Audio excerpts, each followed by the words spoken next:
I'm Shahar Azani, and in the news, a Palestinian sues over Ben & Jerry's boycott as it promotes hatred in the region.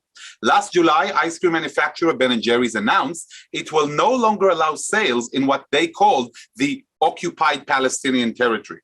They also informed their licensee, who manufactures Ben & Jerry's ice cream in Israel and distributes it in the region, that they will not renew the license agreement when it expires at the end of 2022.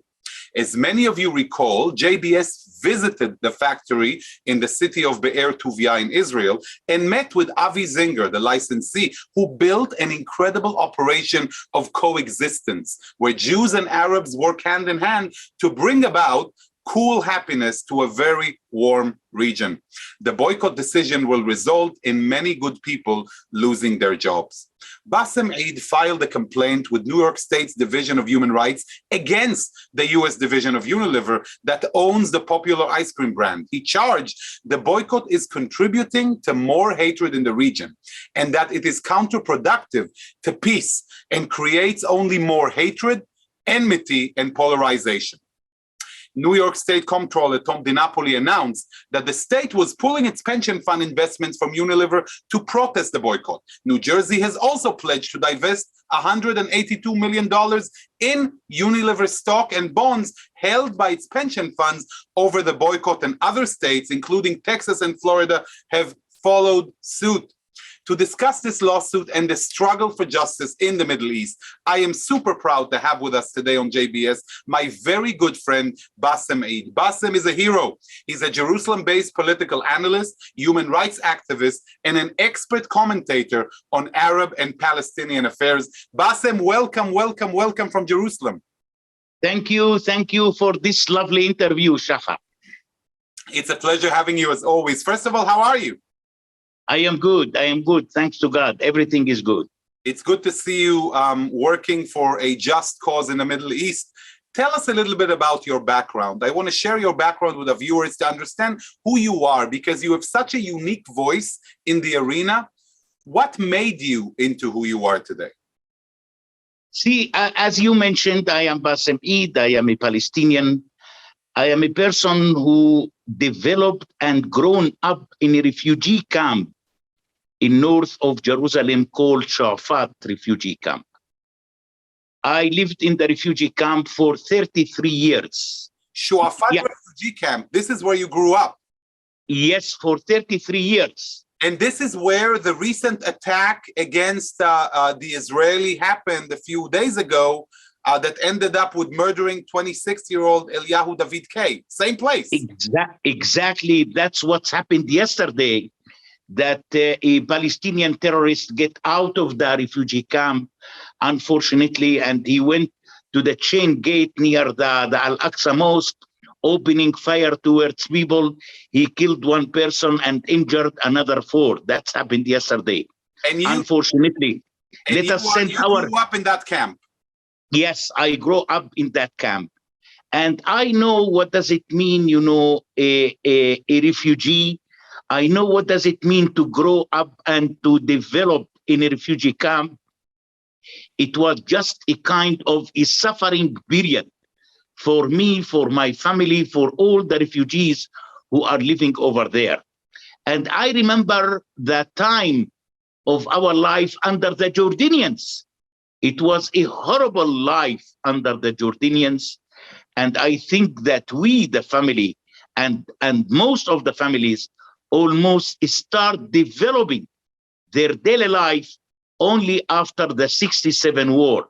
So after the 67 war, we opened our eyes and we saw how much we, the Palestinians, almost benefited from the Israelis much more than we benefited under the Jordanians. So how does that work for you? What were the first steps you took to become the human rights warrior that you are today? Tell us a little bit about growing up into that role. See, while you suffered in your life, you start feeling the people. You start feeling mainly the innocent people whom unfortunately attacked for no reason, either for their religion or for their sex, or for their color, or for their nationality. And it drove me, more and more deeply towards the issue of human rights. And I remember when I started my human rights career, it was under an Israeli organization. I started documenting the Israeli violations against the Palestinians, and never ever remember that I was harassed by the Israelis. I never ever been arrested by the Israelis. But while I start documenting the violations of human rights by the Palestinian Authority, immediately I was arrested by Arafat in 96. I spent in jail for 25 hours, but I was so lucky that the former state secretary, Warren Christopher, was the only one who succeeded to release me.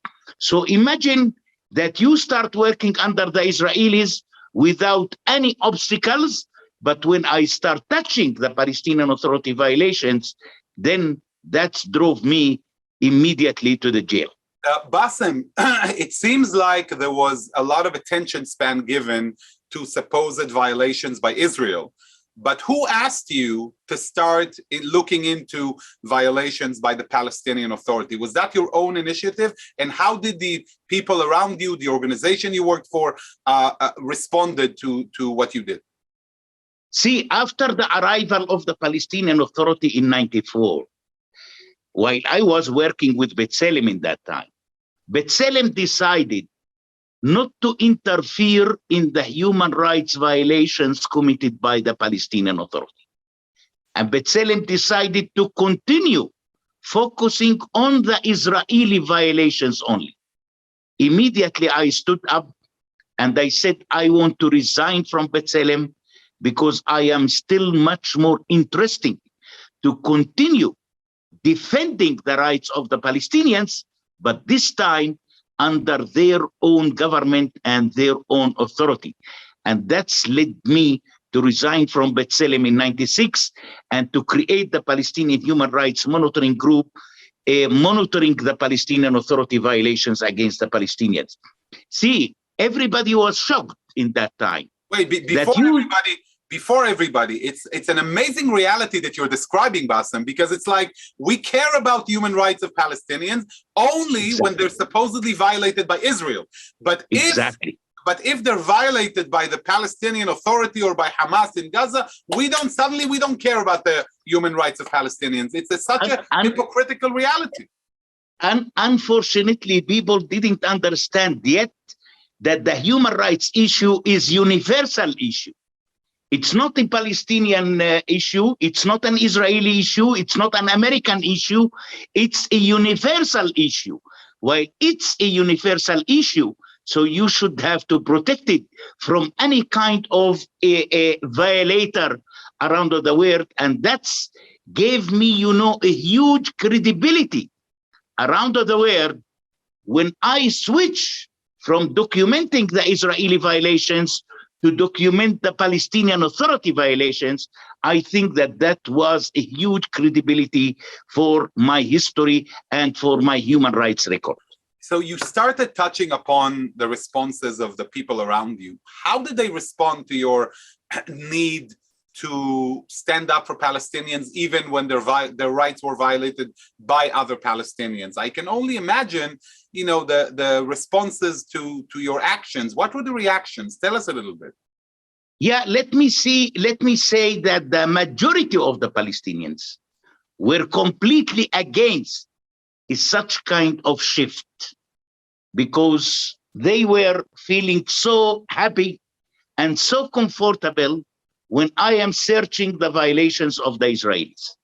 Now, to start focusing on the Palestinian Authority, I think that mainly the Fatah movement, which is the Palestinian Authority itself, they look to me in a very strange eyes, and people try even to not allow me to approach such cases of people that they have been arrested by the Palestinian Authority or tortured by the Palestinian Authority or kept in jail for a long time without trial.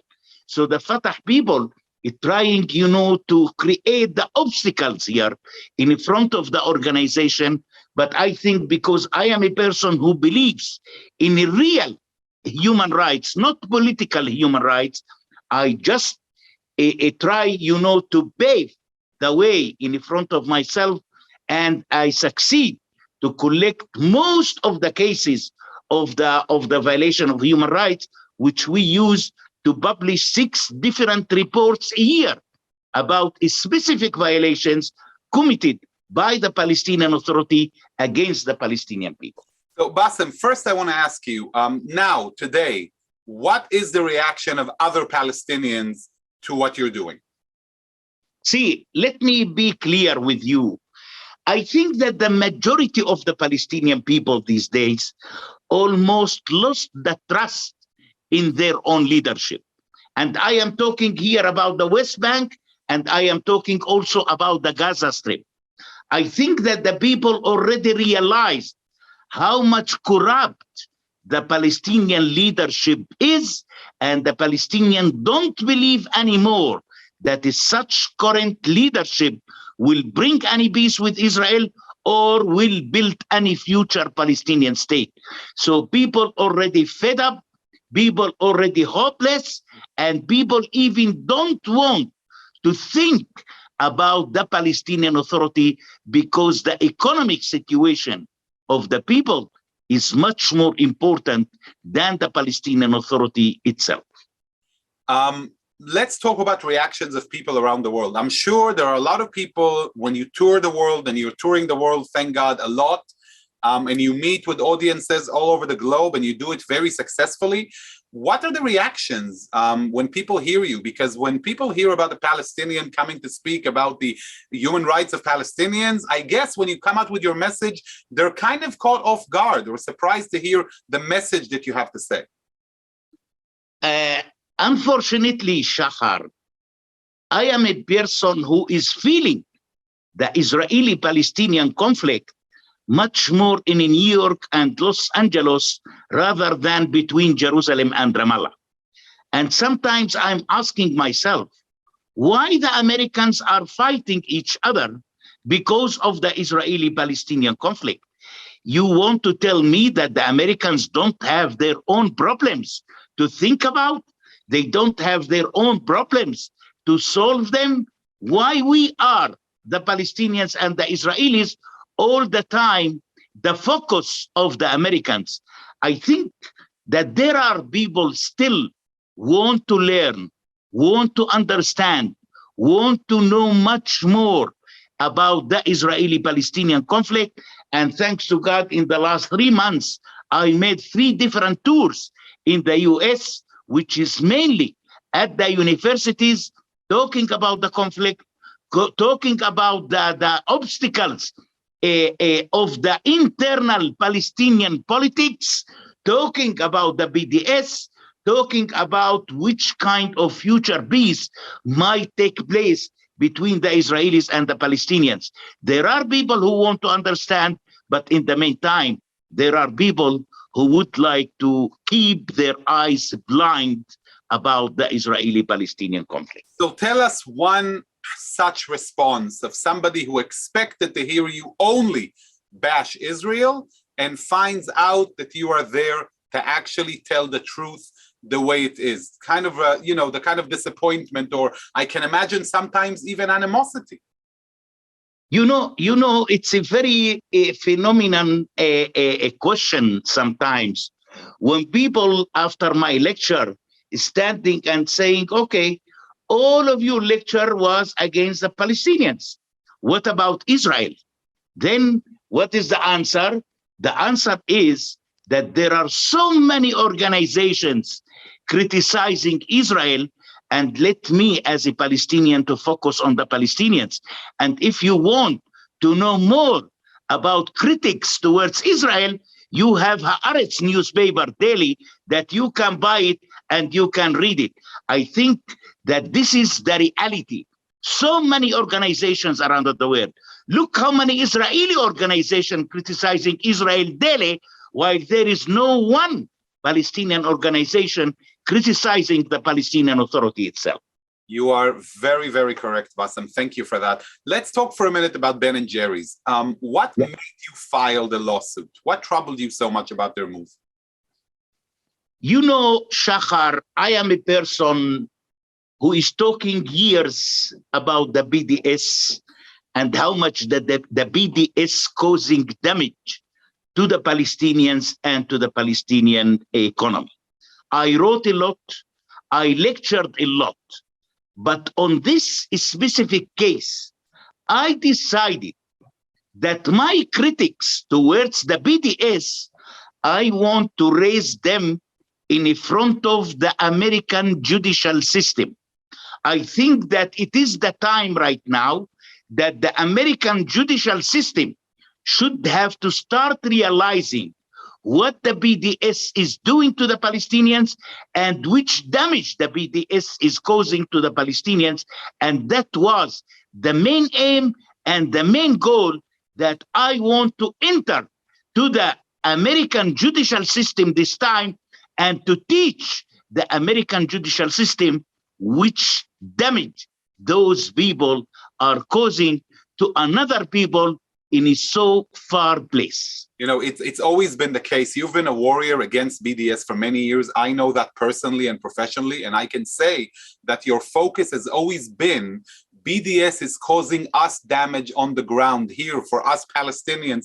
It's harming our economy, it's taking away jobs, and it's also preventing our ability to live together with Israel as people to people. For those of you who are working, I remember you even used the word anarchists once.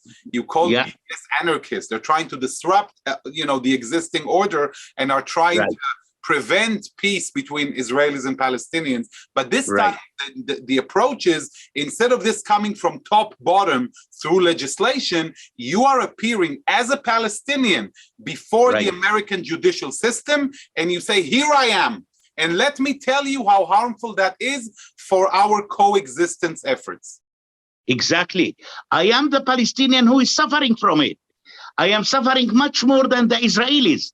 I am suffering much more than the Americans, much more than the French. Let me express myself in front of a so important door, which is the American judicial system. I think that it is very important, and I wish one day the judge will invite me to testify in front of himself and to see how the judge is going really to feel after my talk. You are truly a rare voice, Bassem. Let me ask you, what are your hopes? What do you hope to achieve through the lawsuit? See, I don't think that I have that much hope, unfortunately. I am praying every day, for the future of our children. But when I am looking to yesterday attack in the old city, that's really let's say trashing any kind of hope to reach peace between the Israelis and the Palestinians. The attacker yesterday, the terrorist yesterday, is a teacher of religion. And all the time we used to say, where are the religious people? Let them stand up. Let them do something.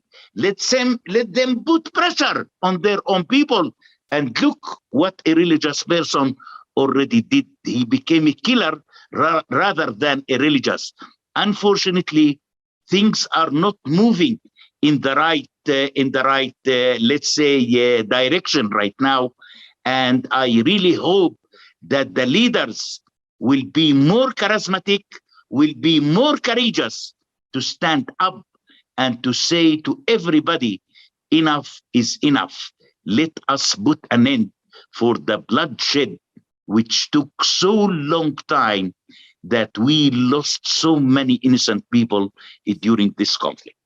You know, Bassem, you're talking about leadership, but I have to say that you, Bassem, and the work that you do as an educator for peace is even more important than that of a leader, because if people get your message correctly and they do the work themselves, then they have the ability to spread the light and the message of peace, sometimes far stronger and wider than the political leadership. And you're mentioning this terrorist. To think that he who was an educator, who educated children. You know, I saw an interview yesterday on Israeli TV where the reporter was speaking with some kids from the Shuafat camp. Right. I mean, I'm saying kids, but I think they were over 20 years old. And he was asking them, he says, this is my country and your country. It's both of us. It belongs to both of us. And the Palestinian 20-year-old says, no, it's only mine. It's not yours. And it's that lack of understanding of the other and the hallucination that somehow one people is going to disappear that undermines the peace effort. So I encourage you and I thank you for the message you're carrying, because we saw the impact that teachers can have. And you, Bassem, my friend, you are a teacher. I will continue. I will continue to spread such kind of message. I completely agree with you that those children yesterday on the interview, in my opinion, they cause a huge damage to the situation, and they are just adding more oil to the flame. I think that we are these days looking for someone to put off the fire, not to add oil to the fire. And I really hope that maybe in the near future, things will be better between the Israelis and the Palestinians. Amen, amen. And you know what I'm thinking, speaking to you, Bassem? Did you get a chance to speak before the board of Ben & Jerry's? Really not, but thank you so much for this idea, Shahar. I think that it's a very good opportunity to talk about it, and I wish to receive an invitation tomorrow morning by the board of Ben & Jerry to appear in front of them and to explain to them which hatred they are creating between the Israelis and the Palestinians, which is unfortunately going to taking us to nowhere.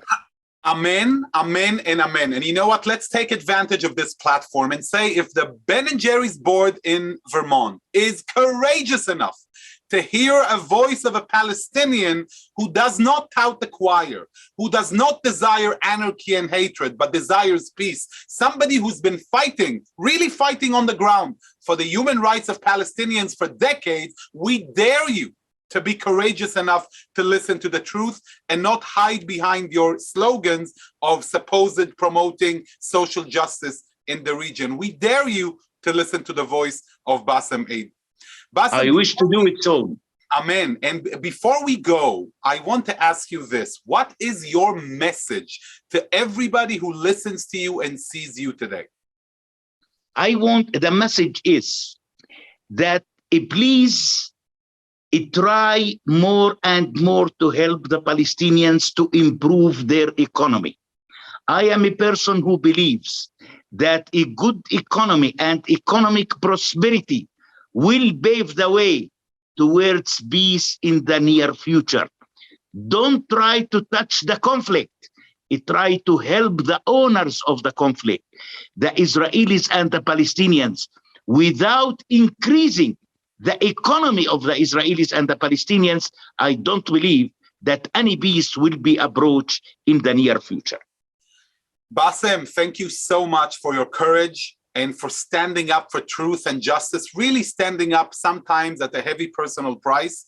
I truly believe that's the only way we can make things better in the Middle East for both Israelis and Palestinians. You, my friend, you are an inspiration to all of us.